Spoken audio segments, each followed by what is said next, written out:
Good morning, Flomaton High School. This is Crystal with a few words of wisdom. Have you ever been jealous of someone because he or she has been successful at something? Have you ever said she just got lucky? Listen to these wise words about luck.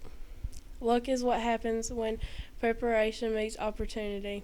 Someone else said in this way, luck to me is hard work.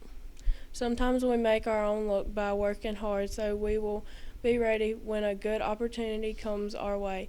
Look for these opportunities. So, what's the moral of the story?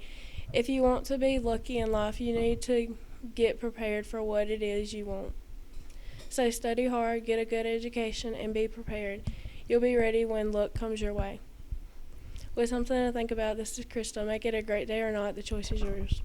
The middle school basketball teams will play here this afternoon against Ernest Ward at 5:30.